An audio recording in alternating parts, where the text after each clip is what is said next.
नमस्कार दर्शक बंधु प्रियास किचन ने आपण समस्त को अनेक अनेक स्वागत। मु आज आपण मान सहित पथर मुंडी सुखुआ मसला तरकारी रेसिपी सेयार करने नहीं आसी। आपण जानी जदि साइड सुखुआ टिके हो गला तेल खाइबा केतबेले सरी जाए जना भी पड़ न थाए। आ सुखुआ है माने आउ किछि भी साइड दरकार पड़ न थाए। तेबे आपण मोर टेस्टी डिलीशियस सुखुआ तरकारी रेसिपी को देखिया वीडियोटी को फुलच करंतु। आशा करछि कि रेसिपीटी आपण मानक निश्चय भल लागिबो। भल लागिले प्लीज वीडियोटी को लाइक करिवे, सांग मानक सहित शेयर करिवे। चैनल नुआ थिले प्लीज चैनल को सब्सक्राइब करनेबे। तेबे चलंतु डेन करी फटाफट रेसिपीटी बनेबा स्टार्ट करिबा।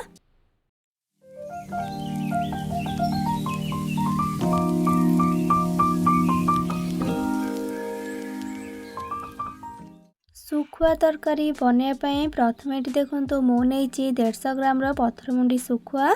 एबे से स्वाद अनुसार लुण पकेबा आउ सबू को भल भाव मिक्स करनेबा। सुखुआरे ऑलरेडी लुण अंश रही थाए से कम करके लुण को पकेबे। आउ सुखुआर क्वांटिटी आपण निज हिसाब रे कम बेसी करके नहीं पारिबे। एठी देखंतु सबू को भल भाव मिक्स करनेली। एबे गैस ऑन करके गोटे कड़े को बसैकी भल भाव गरम कला परे से 2 छोट चामच रिफाइन तेल को दौची।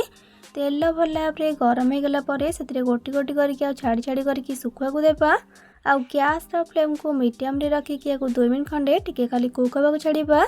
आउ 2 मिनट परे टिके तलपट साइडटा भाजी गला परे आरपट साइड को केयरफुली ताको उल्टे नेबा। आउ एमती को एपट सेपट करके लो टू मीडियम फ्लेम रे 3 ରୁ 4 मिनट खंडे भल भाव पूरा भाजी नेबा। आगर भी मो सुखुआर बहुत सारा रेसिपी मो चैनल रे अपलोड करिछि। आपण से सब वीडियो को देखिया पई चाहुतिले ए वीडियो तळे थिबा डिस्क्रिप्शन बॉक्स रे तार लिंक सब को पाई परिबे। ए सुखुआ तरकारी को आपण गरम भात हेउ कि पखाल भात सबुथरे बने की खाई परिबे। खाइबा को बहुत टेस्ट लागिबो। ये भाजिया भितरे चलंतु तरकारी पई गोटे मसला प्रिपेयर करनेबा। सेथिपाई गोटे मिक्सिंग जार रे देबा गोटे मीडियम साइज रो कटा पियाज आउ 10 ରୁ 12 कलाब रसुण आउ 1 इंच रो अदा आउ 3टी दउची सुखला लंका बा लंका आपण निज हिसाब रे देई परिबे। एबे सेथिरे आवश्यक अनुसार किछि पानी को देकी मसला को नेकी चिकन भाव रे बाटी कान देबा। एठी एबे देखंतो मसला को मो भल से एठी बाटी कान देली। तरकारी पाई मसला हमर एबे रेडी। एबे को साइड कर देकी एपटे देखंतो सुखुआ हमर एबे भल भाव रे भाजी गलानी। एबे ताको गोटे प्लेट को काढ़ी नेबा। टिके सुखुआटा को न भाजिकी तरकारी बनैले तार कंचा पंडा रह जाय थाए आ तरकारी खाली आइंसिनिया स्मेल ही थाए। एबे को साइड रखिबा। आउ से सेम कड़े रे देई देबा आउ 2 छोट चामच रिफाइन तेल आउ तेल भल भाव गरम हो गला परे अधा छोट चामच देबा काश्मीरी लंका गुंड। एई लंका गुंड रे राग बेसी न थाए केवल कलर पई आमे ताको व्यवहार करिचे किंतु एटा पूरा पूरी ऑप्शनल अछि। आपण देई परिबे नले संपूर्ण भाव स्किप मध्ये करि परिबे। लंका गुंड को तेल रे टिके मिसे नेला परे तापरे सेथिरे आमे प्रिपेयर करि रखिथिबा मसला पेस्ट को ऐड करनेबा। आउ मसला पेस्ट को देई सारे के गैस रा फ्लेम को मीडियम रे रखिकी 3 मिनट खंडे एको भल भाव कसी नेबा।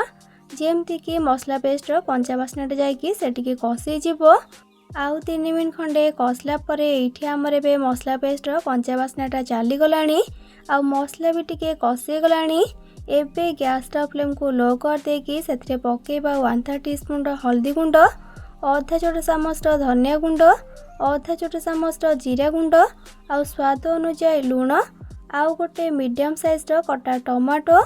लुण एठी आपण बहुत ही कम पकेबे कारण सुखुआरे ऑलरेडी आमे लुण पकेकी भाजी थिले आउ सुखुआरे मध्य लुण अंश रही थाए। सबू को टिके मिसे नेला परे मते एठी टिके मसला सुखला लागिला सेथिपाई सेथिरे मिक्सिंग जार को धोईकी हाफ कप भलिया पानी को देइची। पानी को देकी सबू को भल से मिक्स करनेबा।